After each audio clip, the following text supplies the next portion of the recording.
I had started investing when I was 11. I just dithered away until when I was 7 and 8. 9. But so unfortunately, I think it started till I was 11. But I bought my first stock when I was 11. And then I experimented with a whole bunch of things. The timing of stocks and charting and doing all these crazy things. It was a lot of fun, profitless, but a lot of fun. And I did that until I was 19 and I read all the books on investing in the public library and just I ate it up. It was fascinating to me, but I had no framework. I was just searching for something. Hoping that little things on a chart would tell me something about what a stock was going to do. It was kind of crazy, but everybody else was doing it, so I figured I'd do it too. Sometimes you turn the chart upside down, it so wouldn't help. Then in 1949, I read The Intelligent Investor by Ben Graham. I'd never heard of him up till then, and there are really only 2 chapters in that book that are the key to it. But they set my philosophical framework for investing in 3 ways. They're so basic and so simple, it's hard to understand how they could be that important. But the 10 commandments are simple. The first is that a stock is part of a business. You can't think of a stock as something different. It's you value a business and then you divide by the shares outstanding. But what you have to think about is what kind of business are you getting into, what are economic characteristics, who are its competitors, what's management like, all of these things that relate to a business instead of a little ticker symbol. I used to know when I was 11 or 12, the ticker symbols of every company virtually on the New York Stock Exchange. I could mark the boards at Harris Upham, but I didn't know anything. I could, I knew that actually. U.S. Steel. He was an AT&T and so on. But I didn't know anything. I didn't know what was behind him. So I had to start looking at these little symbols or these little names in the paper as businesses and decide how do you value a business, what counts. The second thing in the book is that Graham gives you a marvelous set point in terms of how the investor should react to stock market fluctuations. He talks about his mythical Mr. Market in Chapter 8, and there's been no better thing written in terms of the investor's attitude toward stock prices. Most people react the wrong way to stock prices. They feel good when their stocks go up, they feel bad when they go down. They think the stock market is there to instruct them. And Mr. Market is this partner you have in investing. He's a remarkably obliging partner. This guy comes around every day and he tells you what he'll pay you for your interest in the business or what he'll sell you more at the same price. Nobody ever does that in private business. If you and I owned a gas station together and I said every day I want you to come in and offer me your half interest in the station, and I can either buy your half or sell you my half at the same price. And you have to come in every day. To do it, you'd be at terrible disadvantage. And you'd be at a particular disadvantage if you're Mr. Market in the market because Mr. Market, our friend in the market who obligingly gives you those figures every day, different figures at the end of the day and the start of the day, but he's naming a price at which we'll either buy or sell. The beautiful thing about him is that this guy is an alcoholic manic depressive. He is as unsound as they come. He wanders around all day, and looks at the crazy things and he's going to name all kinds of crazy prices and you don't have to pay any attention to them. Except when it's to your advantage to do so. If that's once a year, if it's once every 5 years, it's one stock out of 3,000, all you have to do is sit there. You have no moral responsibility to this jerk, he is naming these numbers. You didn't ask him to, but he's doing it. And all you have to do is pick the one time when he is particularly depressed or particularly manic or particularly drunk or whatever it may be. And the market will be all of those things, and then you take advantage of it. And that's what's remarkable about stocks, if you think about it, is that if you look at the high and low, and all of these American companies for the last year, you'll see case after case after case where the high is twice below. Now that's for sound American businesses running along, paying people, selling goods, and so on. If you go out and look at farmland 10 miles from here, there's no way in the world over here that the farmland is going to range in value from X to 2X. It doesn't maybe go from X to 110% of X or vice versa if you look at an apartment house near here in figures on essentially apartment houses. Like that over a year. It won't.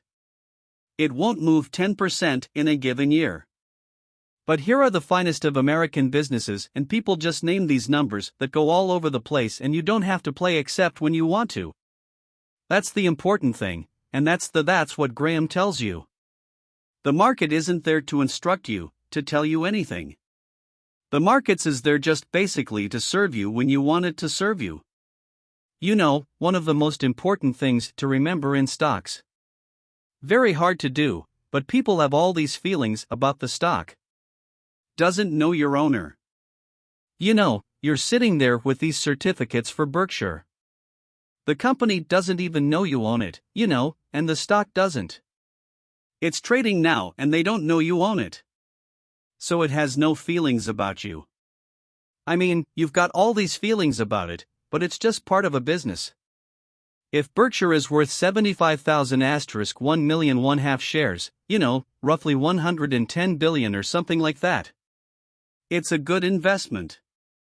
If it isn't, it's a lousy investment, you know, and you have to value the business and Graham, and it's amazing. But people don't do that in Wall Street. You hear price targets or that kind of thing, but you'd see no one write a paper that says, here's the nature of this business over the next 20 years. You know what should that business sell for? Forget about what it's selling for. In fact, one of the things I always like to do when I'm looking at investments is I like to look at them without knowing the price, because if you see the price, it automatically has some influence on you. If you just sit down with the reports, if I get an idea about looking up a company and I get these 10Ks and so on, I would rather not know the price because I'd rather value it without knowing the price. When I used to handicap horses when I was a kid, one of the things I would do is I'd get the racing form ahead of time. And if there were 9 horses in a race, we'll say obviously the probabilities of each one winning the race had to add up to 100%. I mean, one horse was going to win the race absent a dead heat or all of them dropping dead on the back stretch. So if you went through the racing form and I would look at the third race at Hialeah, I would try to figure out the percentage chance of each horse winning the race, and that had to add to 100%. Then I would compare those percentages to the odds. But I wouldn't look at the odds first. I would look at the past performance and all of that thing first. Stock market's the same way. Third thing in Graham's book is the margin of safety. If you come up to a bridge and it says capacity 10,000 pounds and you're driving a 9,800 pound truck, you drive down further and find another bridge. I mean, you know, nobody knows exactly what that capacity is and it may have been put up 3 years ago. So you always leave a margin of safety. You don't try to cut things that close. You wait till something kind of shouts at you in the stock market. And with those 3 principles you can build all kinds of structures. But that's the foundation, and if you've got that in mind and that's in The Intelligent Investor, I've never found anything that remotely compares with all 3 of the ones. You can't get rid of one leg of the 3-legged stool and still have a good investment philosophy. But I would say that the most important thing over a long period and working with big money is to understand the business. Let's just say for the moment that you were given $1 million. Or whatever sum was necessary, and you could look around Knoxville or look around all of Tennessee if you want. And buy into any 3 businesses. You know, between now and a week from now, private businesses not trading or anything of the sort, and you've got a week to do it or you have to give the money back. What will you be doing during the next week? I mean, you can look at all these companies, some of them are quite familiar with, some of them are less familiar with, some, you know by reputation, some of you know the management, some of you know their competitive situation. What will you be thinking about during that 7-day? How will you actually be screening these companies out? I think you'll look for 3 businesses. And you can't trade them after you buy them, you're gonna own the rest of your life. You're going to be looking for businesses. that have enduring competitive advantage. You don't want to buy a Burger King franchise just because nobody's come within 10 miles of it yet, because, Wendy's and Donald's and all of those will be there pretty.